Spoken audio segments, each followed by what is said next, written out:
Good afternoon, everyone. I am so excited for today's training. This is one that whether you are a brand new practice, whether you are an established practice, whether you're somewhere in the middle, it is something you can take to heart and really see results from. It is one of those topics that I get asked about over and over and over again. Not just a topic I get asked about a lot, but it's a topic I see many practices either doing, but not very well, or not really leaning into at all. And best of all, we teach a lot of different marketing principles here, a lot of great marketing opportunities out there, but I believe truly this is the one that when you take it to heart, alongside local marketing, it's my other, champion, but when you take referrals to heart and really develop an ecosystem for them, they're going to be your source of the best new patients, the most loyal new patients, those patients who don't just find you, but stay with you for years. More than likely, if you think of the ones you've attracted like that in the last year, in the last 6 months, more likely than not, they've been some kind of referral. So today is all about reliable referrals and really all about how you build a referral ecosystem. I am so excited. So grab your pen, grab your paper. We have got a lot to get into today, tons of actionable insight. So let's get into it, shall we? So what are we really going to talk about today? Well, we're going to really get into the fact that referrals aren't just like doing good work and hoping people talk about you. That's hope, and hope is no marketing strategy. So we're going to talk about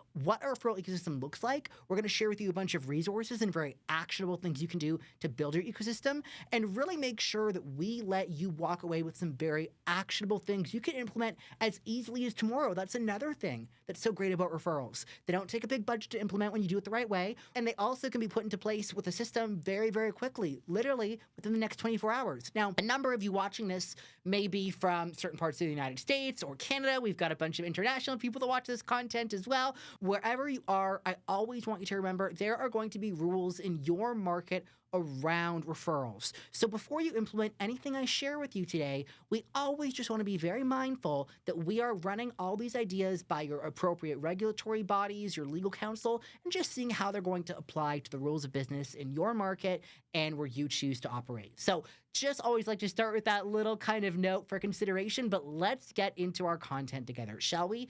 Like I said, your best patients already know your next best patients. Now, you've probably seen my content before, and if you haven't, I'm not saying don't do Google ads. I'm not saying don't do Facebook ads. That's not what I'm saying at all. But what I am saying is if you compare that lead you get through a Google ad or a Facebook ad or some kind of online mechanism compared to that lead you get through a referral, odds are those are two very different conversations. That person coming to you through online marketing or some kind of digital mechanism, odds are, they're coming to you a little bit skeptical. They're coming to you a little bit jaded. They might be coming to you with a little bit of, I don't want to say a chip on their shoulder necessarily, but they might not know how great you are yet. So often, if you're getting leads through all these different online mechanisms, that's not a bad thing to do, and you should be doing it to some extent, absolutely. But compare those online leads to the leads you get through referrals. Compare those online leads to those leads you get through referrals. Those referred patients, they're coming to you that much more excited, that much more ready to buy. They already know probably to one extent or another what makes you so great. And not only is the sale easier to convert and faster to convert, but odds are the transaction value is higher, not just on that initial visit. They come back, they return, and they refer you even more great people. So I always like to say your best patients already know your next best patients. But what we don't want to do is, like I touched on a second ago, have you just kind of hoping and crossing your fingers and wishing away that you're going to get more referrals from your best patients. We need systems, emphasis on plural. There's 6 of them. We're going to teach you all of them today. But let's dive into this in a little bit more detail. So what do we know about referrals? Again, because they are so cost effective, they are probably the highest ROI marketing channel in aesthetic medicine today. When you do it the right way, there is, no ad spend required for a referral. We also know from all the data out there, the lifetime value, like I said a moment ago, of a referred patient is so much higher than someone that comes to you from a random Google ad or a random Meta ad or wherever you're happening to do digital marketing. And from all the data out there, this is actually AmSpa data, right? We know that up to 65% of new patients within a practice come from some kind of word of mouth recommendation. So we want to make sure we're doing everything we can in your practice to activate that kind of response. So we're going to get into how we do all of that today.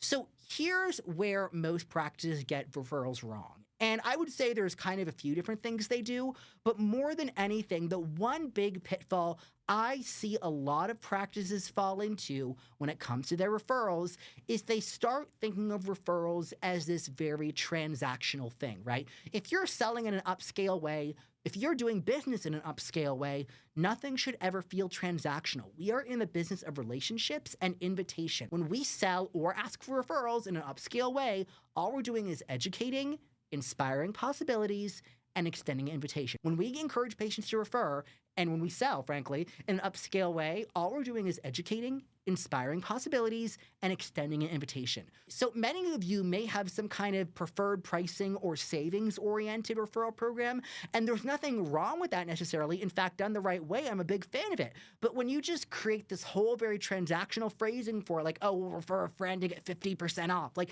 or not 50%, heaven forbid, $50 off, right? That sounds very transactional. We want your entire referral ecosystem, we're going to talk about that in a second, but we want your entire referral ecosystem to feel very privilege-led. We want it to feel exclusive, like it means something not only to be a patient of your practice, but it means something to extend a referral to another person as a patient of the practice. We need to make sure nothing we do with your referral systems or any of your promotional activities for that matter erode your brand's positioning, right? It needs to reinforce your positioning, and it needs to be something that doesn't just want people to, inspire them to refer once or, once a year, but really always has them feeling proactive.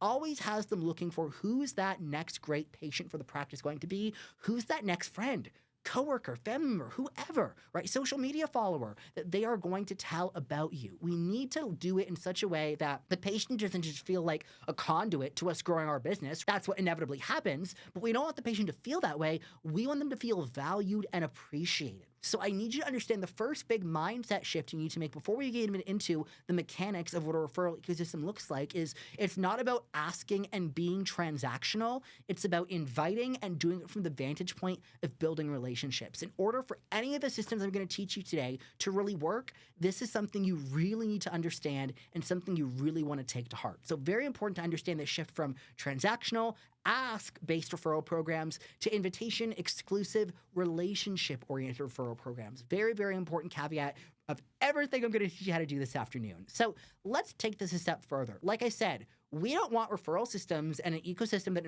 encourages people to refer once or once a year. We want referrals to be part of your culture. We want it to feel like something special to be invited to be part of your patient roster, that patients feel honored and excited to tell people they know about you. It's not just about more referrals. That's the end result that every system we're going to teach you today will get, which is great. But more referrals alone is not actually the end result we're looking for. The goal we have in mind is we want your practice and your referral ecosystem to be so good and so multifaceted that more referrals are just kind of inevitable. We're going to show you how to do exactly that, but this is our goal. It's not just more referrals, it's creating a practice experience and an ecosystem that are so good and so multifaceted that more referrals are just the inevitable end product of that. Where do we begin? There's really three principles I want to just drive home, kind of that I touched on a little bit in our earlier slides. The first is recognition over reward. If the $50 incentive or the percentage incentive or however you choose to do, if that is why people are referring you, you've already failed. People need to feel a more compelling reason to refer people to you. Yes, an incentive can and should be part of it, but that cannot be the reason alone. Just like with a membership, savings alone shouldn't be part of it, or with referrals, incentives alone shouldn't be the only part of it. It's a motivator, but it's not the most powerful one. We need to do it in such a way where people who refer you feel like VIPs. They feel like they get, this dopamine rush every time they send someone your way, put them in great hands. So recognition over reward is one really important principle of every referral system I'm going to teach you today. On top of that, we don't just want it to feel like this obligation or like, pretty please refer me, right? We want there to be an element of aspiration. How can we give your referral sources, we're going to show you how in a few minutes, but how can we give your referral sources those incentives, those perks, that experience, that feeling that money just can't buy? What does that look like? How do we structure that? We're going to show you how to do that a little bit later in today's webinar. And like I said just a second ago, very closely related to recognition over just rewards alone. It's about discretion over discounting, right? When you do this the right way, and if you really take this to heart, you can get to the point where, upwards of 70% of your new patient flow is coming from referrals. There will always be other things you do, but when you take this to heart, referrals really can and should be the backbone of your patient acquisition efforts. So it's all about how we phrase things, about how we position the incentives, it's about how we talk with the referral program as a whole. We're going to give you the scripting for all of that. Don't worry. I just kind of want to, for now, really illustrate these three principles to you. So discretion over discounting, aspiration over obligation, and recognition over reward. These are all very, very important to the success of every system I'm going to teach you today. So really want you to keep those in mind. What does a referral ecosystem look like? So here's the thing. When I talk to most practices about their marketing, when I get curious and ask how they're getting referrals, my answer, I would say like 6 or 7 times out of 10 is something to the effect of, oh, well, our patients love us, so they talk about us. There's no system. There's no multifaceted ecosystem, let alone one. It's all just like sitting there, twiddling your thumbs, hoping and praying that people are going to talk about you. That is no strategy, okay? A well-structured referral ecosystem has 6 different mechanisms that it leans into over the course of the year. We're going to walk you through all 6 today. The first is those everyday referrals. These are the ones you are probably getting now, where someone's happy, they've had a great experience, people notice how great they look, and so naturally they're talking about you. Those are everyday referrals. That's great, but we actually want to add some structure to that so it happens more and more often. That's the first element of our referral ecosystem. The next element of our referral ecosystem is going to be social media referral. How do we get people? The term you want to write down, some of you who maybe have a bit more of a marketing background might know this term. You want to create a situation where your patients feel compelled to create UGC. UGC. What is UGC? UGC is short for user-generated content. So anytime you see an ad from a clothing brand or a makeup brand or whatever happens to be, and it's like some influencer like talking about it, like that is UGC, user-generated content. We want your patients to create that for you. Depending on who the patient is, some are going to be more willing than others, but I'm going to share some mechanisms in a few minutes here about how we can create social referrals through user-generated content. The third is, look, we are kind of in the middle of it right now, right? There are times of year that just industry-wide do tend to have a little bit of a slower traffic flow. That's normal. But those are the perfect times of year to really lean into a seasonal referral drive, where we give referral sources just that little something extra, that little extra nudge, that little extra reason to really talk about your practice. We want to make sure at the right junctures of the year, we lean into those. So those are seasonal drives, the third really important part of your referral ecosystem. Then another one I love is duo booking incentives. A lot of people are really intimidated to come to a aesthetic practice for the first time by themselves. This is probably something that you have happen anyways, and it's a little bit frustrating. Like, let's turn a frustration into an advantage, where someone schedules in for their neuromodulator appointment, right? And they're like, oh, by the way, I brought my friend Susie. And you're like, well, I didn't schedule time for Susie. And you'll do it because you're not going to say no and you want the revenue, but you're like, oh, if only I'd planned better for this. We can do this in a way that works to your advantage. That is what duo booking incentives are all about. So we're going to talk about that as another really powerful referral mechanism. And then, of course, events. There are many ways we can turn events into referral powerhouses. I want to talk to you about all of them. And then last but not least, what do we do for your patients who refer you the most? How do we make those people truly feel like VIP, such that not only do they feel like, again, the fabulous patients that they are and made to feel that extra bit special, 100%, but it also in such a way that people aspire to become that next great referral source for you, that they want to send 4, 10, 15 people your way over the course of a year. So these are the 6 facets that really make up your referral ecosystem. We're going to get into all of them today. I just want to give you a little bit of the lay of the land. And let me know in the comments, what, if any, are you using for your referral systems right now? Maybe you're using nothing. Maybe you are getting everyday referrals, but there's no structure to them. Maybe you do have a really good dual booking incentives program. Like, let me know in the comments down there what you are or aren't doing for your referrals. I would be super curious to know. But this, at a glance, are the 6 referral channels that are really going to compound over time and really build you that ecosystem in the weeks and in the months ahead. So this is everything we're going to talk about today. So where do we begin? Let's begin with everyday referrals. Now, different practices do this different ways, and it's going to depend a little bit on what your technology mix looks like, but a few things I really love, I'll be super honest. If you've got an app that can facilitate referrals, like that's phenomenal, but I would encourage you, like believe it or not, when it comes to everyday referrals, I really like to go old school. I love a good old-fashioned physical referral card. Why? It's super easy for people to put in their purse, their wallets, what have you, give to a girlfriend over cocktails or coffee or whatever, a coworker, a family member, you name it. Write this down. Make the referral easy. You need to do all the thinking and legwork for patients other than the actual introduction itself. That's for them to do.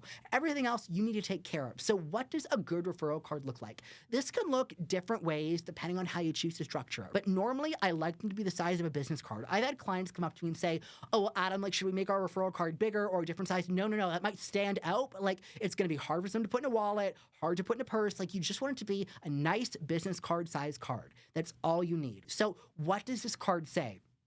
In a perfect world, it would have a QR code that goes to a landing page that's set up for a consult. That's techie. If you aren't that tech forward, that's okay. Just create a simple card that says how your referral program works, and has two simple lines on it. One is friend's name, aka the person it's being given to, and referral's name, aka the person who's giving it to them. It can even be that simple, but I love a good business card size referral card. Now, as far as how you want to structure your referral program, this is not a hard and fast rule as far as numbers go.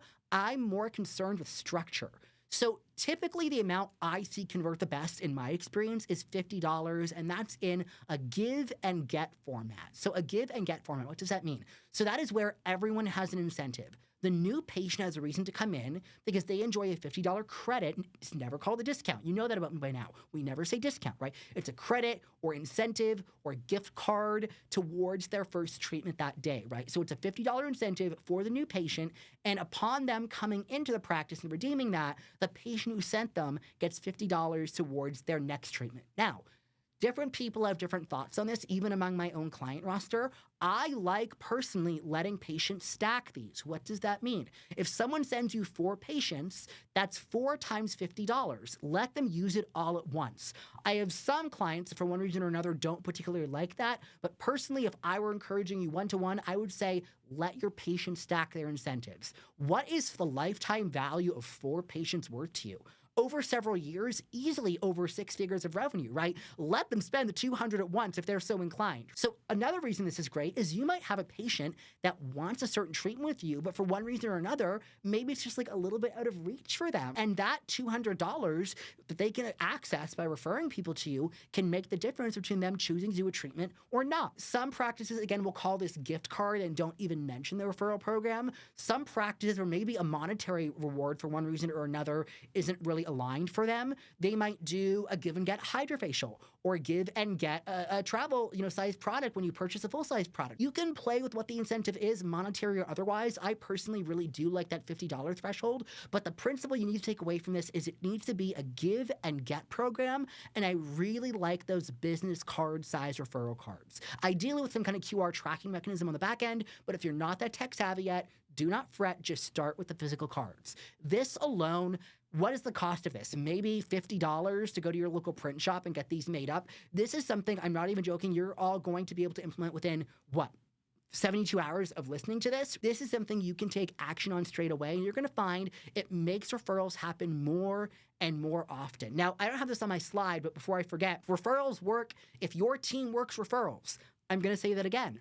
Referrals work if your team works referrals. What do I mean by that? So if you and your staff are not reminding every single patient every single time about the referral program, it's never going to work. I don't care if that patient has been seeing you for 5 years and sent you 50 people. You still make it a matter of habit that your staff at the end of every appointment mention, don't forget about our referral program. We would love more patients just like you, or we'd love to meet some of your friends. Again, we'll give you some scripting ideas in our presentation today, but just need to make sure your staff mention it at the end of every appointment every single time for this everyday referral mechanism or any of the other referral mechanisms we're going to talk about today. But at a glance, this is really how you boost your everyday referrals. So really want you to keep those in mind. Now, again, just some things I already got ahead of myself here to remember when you're putting your give and get program together. There needs to be an incentive for everyone. There needs to ideally be some kind of tracking mechanism. Some EMRs do this better than others. I understand everyone seeing this has a different technology stack, but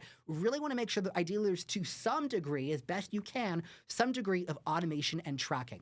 Again, you can play with the value. Generally speaking, $50 to $100 is what we see convert the best. $20 is kind of like, right? Now, if you are doing a $100 incentive, that's fine, but a very important caveat here, just as you might want to do, even if it's a $50 incentive, a minimum spend, right? Like, we don't want someone coming in and getting like $100 credit towards a $125 hydrofacial. Like, that's not the point. You can set what you want that minimum spend to be.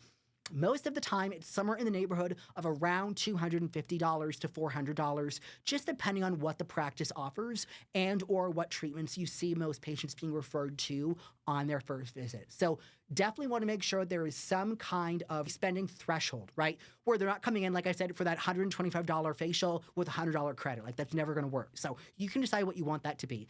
And generally, again, check with your legal counsel what you can and can't do in your market of business, but don't just like let these referral credits be these things that are there in perpetuity. Like, generally, they should be valid for 6 to 12 months from the time that referral credit was earned, depending on, again, what stipulations might exist in your market. But they should never just be these like open-ended, hanging out forever kind of incentives. So this is really how you are going to boost your everyday referrals. You really want to keep that in mind. So let's talk about the second kind of referral in your ecosystem, one that I really love. And if you have a good number of patients, I would say 35 and under, like, this is going to be especially valuable for you. Not to say it's not valuable for patients 35 and better, but generally speaking, it's the 35 and below that we see really be the most proactive about this. And this is results-based, where if someone doesn't do the work, they don't get anything. So this is where we are really going to incentivize patients for, like I said earlier, creating UGC or user-generated content. What is like an everyday person's word for user-generated content? Selfies. So quite simply, if someone takes a selfie while they're at the practice and tags you, give them something. And it does not have to be anything crazy. Maybe you have some samples from your skincare vendors and you're giving them a complimentary skincare sample. Maybe it is a complimentary LED mask treatment on their next visit after they take the selfie, or a complimentary dermaplaning treatment on their next treatment after they take the selfie. Maybe it's $15 or $25 towards their retail purchase. You decide what you want that incentive to be. It's totally up to you, but there should be some kind of incentive for people taking selfies and tagging you, something nominal. Now, if someone wants to post their before and after you to their own feed and show their friends and family and coworkers and whoever else, then we're talking a much more substantial incentive. Why? Because most people aren't willing to do that. So for the ones who are really willing to step up and show their before and after on their feed, give them something with a retail value of $250 or more. A retail product, a treatment, you decide what you want that to be, right? But ultimately, if they're willing to share their before and after, warts and all, literally warts and all for some of your patients if you're in the derm space, right? Like, give them something worthwhile. Again, retail value of $250 or more is really what we're aiming for. And again, lean on your skincare brands here. Your reps of all stripes, injectable, energy device, skincare should all be a resource. But when it comes to selfie incentives, your skincare reps should really be a resource for you. Now, I would encourage you, in order for people to want to take selfies at your practice has to be selfie worthy. So you're going to want to make sure you've got some spaces that are more Instagrammable, that make really great photos. Whether it's in the treatment room, maybe you've got like a really fun mirror in one of your hallways or your powder room, wherever it happens to be. You just need to make sure if you want people doing selfies and tagging your clinic and creating that user-generated content, there's something worthy of them for them to actually want to take a picture in or with or whatever your practice setup happens to be. So keep that in mind. So what do we need to do to make your practice selfie worthy, whereby people want to take selfies?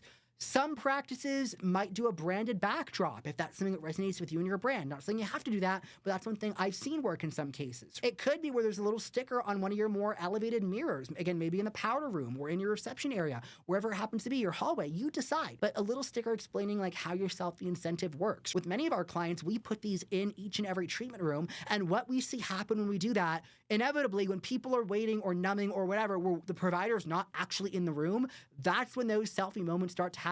So clear instructions on mirrors, in treatment rooms, everywhere you can possibly do that, do that. And again, you explain both the selfie incentive and the before and after incentive. And then have good lighting. Maybe you have a dedicated photo room, maybe you don't, but if people are willing to take selfies, make sure you give them that good lighting they're going to want, right? These things will all go a long way to making your practice space, no matter how big or how small, that much more selfie worthy. So just really want you to keep these few things in mind if you really want to activate a selfie incentive. And again, this is completely optional. If someone doesn't want to do it, they don't have to. Those of you with patient bases, you 35 and younger, this is going to work really, really well for you. And if you're a practice where you're like, well, Adam, I don't have 35 and younger patients, do it anyways. You never know who might be willing to share. So give it a shot and see how you do with it. But this is a more passive referral mechanism that I really, really love. So you really want to keep these in mind. These selfie incentives and the before and after incentives can be super, super powerful when you take them to heart. That brings us to the third element of our referral ecosystem, which is seasonal drive. How do we make urgency, or I should say a better word, but it didn't fit on my slide, time sensitivity, really feel elevated, right? Again, this could be where you give people just that little bit more of a reward for every person they send to you over an extended time period. When do you run these? Again, that's your decision to make. I love them during back to school when people are getting back into their routine. I really love them right now in July, August, when there is usually just that little bit of seasonality. It's an industry-wide thing. Why not aim to mitigate it with those, seasonal referral drives? It could be something you do around the holiday season. This is great to bring new patients in as well, because a lot of people are wanting to get ready for their holiday parties and photos and all the things. So they can even work really well during the holiday glow-up period, right? That's anywhere from, I would say, Halloween to the end of November into December. And if you want to do it in the spring, like that can totally work too. But again, these are things where over a very concentrated time period, as people refer you more patients, the more generous their incentives are. Maybe you choose to run some kind of a contest for whoever refers you the most patients, right? No purchase necessary or anything like that. It's just based on who refers you. But seasonal drives can work really, really well. So just some examples of what that can look like. The more people refer you over that concentrated time period, the more generous their incentives are. The place I go for my cryotherapy and IV hydration and all that great stuff, like they're in the middle of a referral campaign seasonally right now, and you better believe I am sending everyone I possibly can their way because I like free complimentary IVs. See, I almost used the wrong word. Even I slip up, I corrected myself. So anyways, that's seasonal drives, right? And the reason escalating incentives work is because you want to make that incentive they get on the third or fourth person referred like the champion incentive, where people are like, oh my gosh, I gotta get that. Like that would be so great. Like I need to find 3 people. So these can work very, very powerfully, especially when your practice is in a period of some seasonality. We can absolutely work around that. Doing seasonal referral drives are my favorite way. And yes, you can up your ad spend and do a bunch of other things that we'll talk about on another training on another day. But as far as it concerns referrals, seasonal referral drives can be very, very powerful. So I really want you to keep those in mind. Let's talk about one of my favorites, right? Like I said, something that's probably already happening already and kind of frustrating you a little bit. Like, let's turn it into an advantage for you. Duo booking incentives. Here's the thing. For a lot of people, coming to an aesthetic practice alone is actually a big hurdle to them ever doing their first treatment. So why not remove that and make it worth their while? This is where if 2 friends book back-to-back appointments or concurrently, again, you'll decide what that looks like based on your staff, structure and your schedule structure, but where 2 people basically come in together in one way or another, they get preferred pricing they would not get if they come alone. And no, on the next treatment, the individual patient does not get that unless they bring someone else with them. Now, here's the caveat to dual booking incentives. Whether you choose to do it year-round, whether you choose to do it during Mother's Day or Valentine's Day or all kinds of times like that, maybe you choose to do it as like a trial run, at least one patient has to be new. So it can't be like Susie refers Jane, they both get their doing booking incentive that one day, then the next time Jane refers Susan, they both come back in. No, no, no. For any duo booking incentive, at least one person has to be new to the practice. It is the only way this will grow your patient base and the only way that is going to be worthwhile for you. And again, it could be preferred pricing if you so choose. Even better, I would encourage you to do some kind of a value add. It could be a retail value add. It could be a gift card value add towards their next treatment. Or again, if you want to do the trusted preferred pricing, you can do that too. But I always say, start with a value add, see how it works, and if you're not getting the conversion or take up you would like from a value add, then maybe you defer for duo booking to preferred pricing, but always start with the value add and then course correct if need be. I like to call this all kinds of fun things. We've called it, beauty with benefits or friends with benefits. One of my clients was a little more avant-garde and tongue-in-cheek. We called it, have an affair, right? Try it with someone new, right? Like, you can have fun with this as much or as little as you like, but this can work remarkably well. By the way, those of you that want more male patients in your practice, this works phenomenally. So often I am asked, Adam, what is the best way to get male patients into the practice? It is through their wives and girlfriends, right? There is no better way than a duo booking. This is a great way, especially if you're doing weight management and wellness-oriented treatments, to get husbands and boyfriends and brothers and fathers and everyone else male into the practice. This works super well. So I love a good duo booking incentive. And this then becomes kind of like, not just like two people running an errand in their day coming to see you, but like a fun thing friends do together. So I don't even get duo booking incentives some of the places I go. And I bring friends just because I have so much fun with it. So these can be very, very powerful. So just a few things to keep in mind if you're thinking of doing a dual booking incentive in your practice to really make it seamless. Ideally, they both, get to see their results together at the same time, if that makes sense for the treatment they're getting. What can we do to make even the wait, if patients are going back to back, what makes that waiting moment feel special for people, right, if one is going after the other? How can we elevate that for people that's exclusive to people that do dual booking incentives? And of course, ideally, you want the paperwork to be done beforehand through your EMR and digitally. It just makes doing two people at once when they come in a lot less clunky for your front of house staff. So just some things to really keep in mind if you want your duo booking incentives to really be successful. It will make a world of difference just that day of feeling as seamless as it can possibly be. But I truly love dual booking incentives. I'll be honest, if I had to pick any one of the six, this and soirees might actually be my favorite. But this is a real good one. You'll want to start to action this ASAP. Now, I just hinted at what my other favorite is, a referral soiree. So you might have patients that are really well connected. And I don't necessarily mean the ladies who lunch. What I mean is people that have a wide social circle. Let me give you some examples. Teachers are a phenomenal example of this. Nurses who work in an insurance-based setting and have no interest in aesthetic medicine, they are a great example of this, right? Anyone who has a good social circle or a tightly knit profession, this works phenomenally, right? So the best way I can describe a soiree to you is think of do you remember Tupperware parties from back in the 70s and 80s?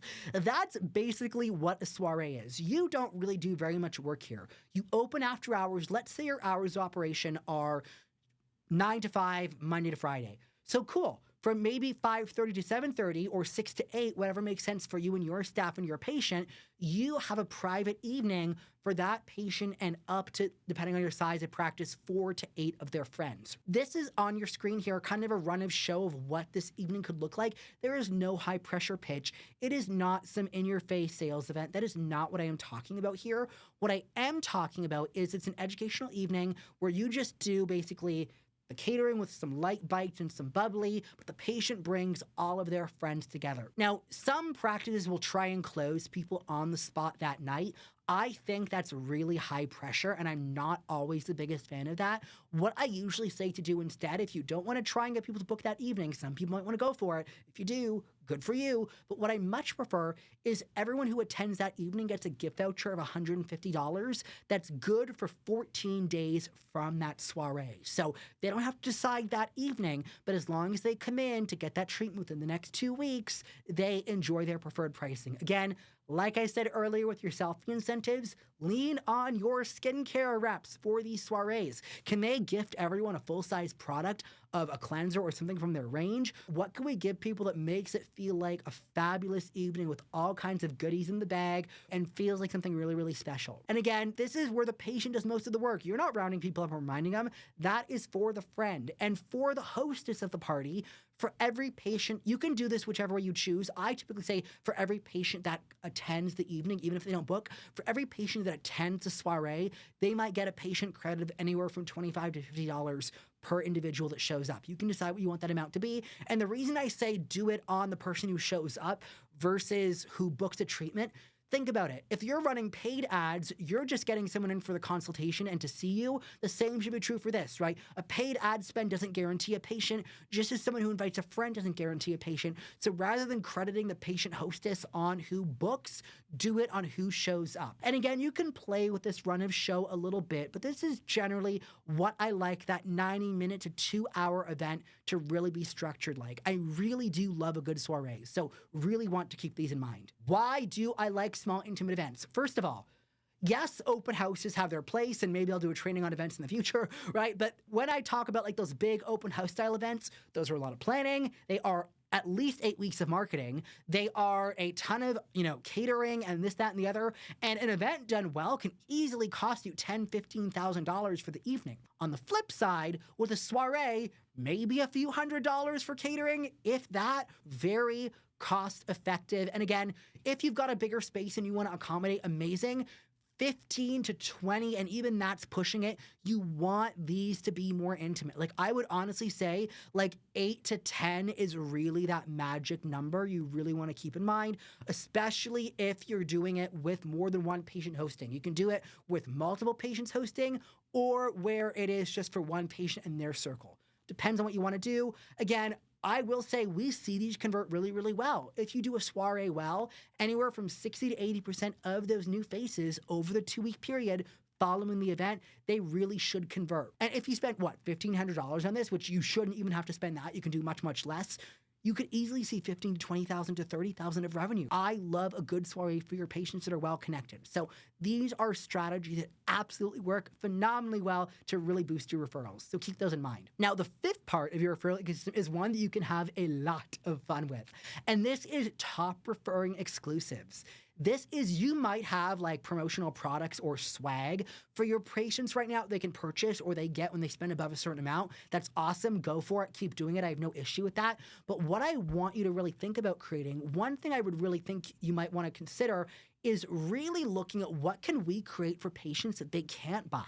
The only way they can get it is by referring people. Maybe it is after the second referral, they get a thank you note and, personal acknowledgement. That should really be after every referral, but I'm just giving you an example here hypothetically in my slide. Maybe it's after 5 referrals, they get a monogrammed item like an eye mask or a personalized skincare kit complimentary. Maybe after their 10th referral, you have a tier of your membership, which they can't even buy their way into. The only way they can unlock those perks and savings is, again, by referring you enough patients. And then if they have referred you 15 people, like, it needs to be something like truly show-stopping. Probably something that's going to have a cost to you of several $100, but again, well worth it. If they've sent you 1,500, can you imagine? If they sent you 15 people over the course of 12, 18, 24 months, that again, easily in the next 2 to 3 years can be 6 figures of revenue. It's worth creating that show-stopping thing to thank them. So what your swag items are going to be, that's going to be different for every single one of you, but I want you to think of what those thresholds for referral swag look like. At the second or third referral, then usually around 5, 15, and 10, those are kind of the thresholds we like to look at. So just every 5 or so, basically. Just some thresholds to think about, but really creating show-stopping pieces at each of these. And again, people can't buy even if they wanted to. The only way they can get them is by sending their friends, coworkers, family, social media followers, if they've got a big following, sending those people your way. This can be super, super cool. Just a few things to keep in mind. If you also are looking to do something exclusive beyond swag, I love an event to appreciate your patients. Now, ideally, this is not done at your practice. You are taking your top 3, 5, 10 referral sources, right, depending how big your patient base is, taking them out for a fabulous evening. You might even arrange car service for them where, there's nothing for sale, nothing like that. This is a completely different kind of event. This is simply an event to say thank you. And they might be presented with gifts at that dinner. But I love for your top referral sources, if you've got at least 3 to 5 of them, do an annual appreciation event off-site. A dinner works phenomenally for this. You could do other more creative things, but I like the dinner as a starting point to really say that extra special thank you. It will not go unnoticed, and it's something that is truly going to make them feel special. Caveat here. We are going to also use this for your own good in terms of content. Just like we did UGC with the selfie incentives, well, now I want to turn this referral appreciation event into professionally captured content that you can use in your social media, on your website, in your, lobby loops, a little bit of everywhere, such that people are like, well, I want to refer enough people to be invited to the dinner next year. Who can I bring? Who can I think of? So do a appreciation event. It is so, so powerful, not for a bunch of people, 3 to 5, if you've got a really big patient base, maybe 10 to 15, off-site once a year and capture the content. This is so, so, so powerful. You would be shocked. So just a little extra kind of way to make your VIP referral sources truly feel like the VIPs they are. Let's talk a little bit more about making this all work. How do we make these different elements of your referral ecosystem tangible, seamless, and effective? Let's get into this a little bit. I always say the best time to ask for a referral or invite someone to make a referral is in the honeymoon moment. So I always joke with my clients, like, it almost needs to be like a reflex. Like when someone says, oh my gosh, I look 10 years younger, or wow, I've never, seen my skin this radiant, or oh my gosh, I never thought I'd have softer acne scars, or whatever they say. The minute they say something positive, you and your staff need to be trained to the point it's like a reflex, boom, that is the moment you ask for a referral. Also, a great opportunity to ask for referrals is at the point of sale when they are rebooking. Would they like to, if they're already going to schedule another appointment, would they like to do that with someone else and take advantage of your dual booking incentives? Or also when you're asking for reviews, whether that's in an automated format or otherwise, great time to mention the referral opportunities there as well. So these are really the 3 reflex moments that you want your staff and yourselves to really be trained to ask for referrals and educate about your referral programs. The reveal of results, when someone says something really nice, like they're super happy about how their skin looks or their body or whatever you're doing in your practice, ask for referrals then. At the moment of rebooking, ask for referrals then through dual booking incentives. From a place of curiosity, did you know we offer dual booking incentives? I don't know if you have any friends who might want to join you next time, right? That can work beautifully. And again, also in those opportunities when you're asking for reviews, pair that with a referral mention or request. That can be really, really powerful too. So you want to lean into all 3 of these. Don't leave them out. They are super easy places to maximize those referral requests and invitations. Again, the right language matters. So just some examples here of what the right language can sound like at the point of sale, what it can sound like after someone is seeing their results, and what a dual booking invitation can really look like. So tons of opportunities to get your language right. Just want to inspire you with a little bit of that lingo here. So there you go. Now, there are going to be a few things that might hold your referrals back. And they're very fair, and we need to consider those, right? We're never strong-arming people into referring you. That's tacky. But a few things you need to be mindful of that might hold someone back from referring. If you've got a patient who is very discreet, we want to respect that, right? We don't want to be like, well, tell someone. Like, no, respect their desire for discretion. That always comes first. As much as I love referrals, never at the expense of a patient's desire for discretion, if that's the kind of patient they are. You might be charging a premium, and if you are, bravo for you, that's awesome. The kind of one of the caveats that comes with charging a premium is some patients might not as easily or readily refer. So just letting people know, well, we totally understand that. These are premium services. That's why we love our dual booking incentives. They make things just that little bit more accessible. But be aware that something, especially if you're charging a premium, that might come up. And if people are like, oh, I can't think of any right now, or, oh, I'm so busy, or I'm traveling for the next few weeks, or whatever it happens to be, again, honor that. Just give them those referral cards and let them know when they're ready to give them out. They're more than welcome to, but no pressure. No one should ever feel pressured into making a referral. That's kind of that high pressure, tacky, transactional thing I talked about at the beginning that we want to avoid. It always needs to feel like an invitation that they are excited about. So just some hesitations you might come up against and some scripting inspiration here for how you can navigate those really gracefully. So you really want to keep these in mind. You need to train your team. Like I said earlier, referrals only work if your team works referrals. There should be targets for how many referral cards your team are passing out on a daily basis. Your team should role play these referral scenarios on a weekly basis. Every month or quarter, you can decide. I like monthly. I think it keeps it easy.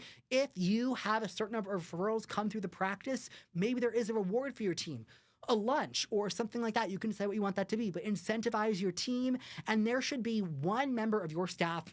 Maybe right now it's you. Maybe it's your practice manager. You can decide who you want that to be. But someone who really needs to be that champion of referrals and tracks the things in your EMR and tracks all the different campaigns and how they're going for referrals, who does the organization of the patient soirees, all of those things. So you want one person, whether it's the marketing person or otherwise, to really be the champion for referrals in your practice. Really, really important. So how do we make referrals work? We train the team again and again and again. We set targets. We make sure there are rewards if those targets are hit, and we make sure in the practice there's one champion of all the elements of your referral ecosystem. So you really want to keep those in mind. Now, just to restate a little bit of a rant here, it is not about discounting. If discounting and money off is the only reason people are referring you, there is something very, very wrong. That just needs to be the nice cherry on top. It really, like I said, through all of our different mechanisms here, needs to feel like an invitation and needs to feel exclusive. I cannot overstate the importance of that. Measure it, ideally in your EMR or what other marketing mechanisms you have available to you, but you need to be tracking this somehow. And there's more than one thing you need to track. Yes, track referral volume. That's great, but not just how many people are referred to you for consults, how many of those referred consults actually follow through and book. We want referral volume and consult same thing, consult conversion rate to really be two things you track. And then really look at how many of your patients are referring you. How many aren't? If not many of your patients are referring you, I mean, hey, one or two great referral sources is awesome, but if you're not having your whole patient base refer you, find out why. What's happening there? Are we not educating people enough? Is your experience not one that's dialed in enough such that people want to refer? Are people really, really discreet in your patient base? It could be any number of things, but where we see not a large amount of your patients are referring, we want to find out why and how to mitigate that. So just some benchmarks for you here on these three things you want to target. The volume of referrals, aka consults, the conversion rate of those consults to patients, and then again, what percentage of your patient base is actually actively referring. We want to keep all of that in mind. Now, this is like anything in marketing. We crawl, we walk, and we run. This does not happen overnight. Rome was not built in a day. So this is just some inspiration for all of you here on what a referral cadence can really look like if you're going to do it over several months. Summer is a great time, right? As we're still in August to really build this out. So when the volume comes back in the fall, we hit the ground running. In the meantime, do a seasonal drive right now. But launch, build, amplify, and then it compounds. Referrals work if you and your team work referrals. This is what a longer term strategy could really look like. I'm being, by the way, very, very conservative with my timelines here. If you really want to be proactive, this is something you could easily put to practice and see come to life within the next 60 to 90 days, but these are the phases you want to keep in mind. So there you go. If I were doing the opposite and being very proactive and like, you've only got 30 days till fall volume comes back in September, this is where I would go. Start by auditing what your referral systems look like right now, or lack thereof. That's okay. That's why you're on this training. Then from there, write your scripts. What do they look like? What do they sound like? From there, get the collateral designed and ordered. Ideally, you do that, if you're going to be very proactive in the next 30 days, in the next 10 to 14 days. Make sure you've got your EMR, your CRM, your marketing tool, however your tech stack is going to look. Make sure that is set up for success. Train your team. And if you want to start with soirees, that's often a much more, intimate way to start with your referral programs versus blasting this new thing out to your entire database. Aim to do that within 60 days. So this is what 30-day implementation would look like. If you want to be that much more proactive, you really want to keep that in mind. If I were to give you one thing to leave with today, it would be that one great patient can change everything. If I look at all of our clients with multi-seven-figure practices and where that growth trajectory really started, and this is even true with my own business, by the way, one great patient with the right connections can change everything for you. It's a drop, then it's a ripple, and then it's a wave. And when you see it come to life, it is so powerful. You will love it more than any other marketing mechanism, with the possible exception of local marketing, which frankly is just another type of referral program in itself. So keep that in mind. So That was a lot very quickly, but what did we talk about today? What do we now know about your referral ecosystem, right? Like I said, referrals should not just be looked at as siloed campaigns. They need to be part of your culture, and you need an ecosystem, not just twiddling your thumbs and hoping for referrals, but truly all 6 layers in place and working for you fabulously. Discounting should not be the backbone of your referral program. If it is, you need to start fresh. It needs to feel exclusive, it needs to feel like an invitation, and it needs to feel like something that patients are really excited about. And really making sure you and your staff are trained at those predictable moments.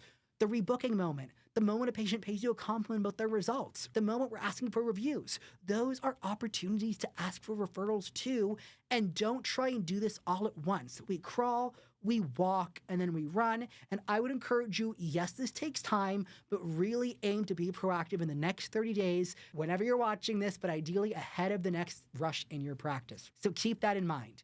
Your referrals are waiting. We just have to do the right things to activate them. I cannot wait to hear how you put this into place inside of your practice. So that said, every day without systems is a missed opportunity. Let's go ahead and get some systems in place for you ASAP. Bye for now, everyone. Take care.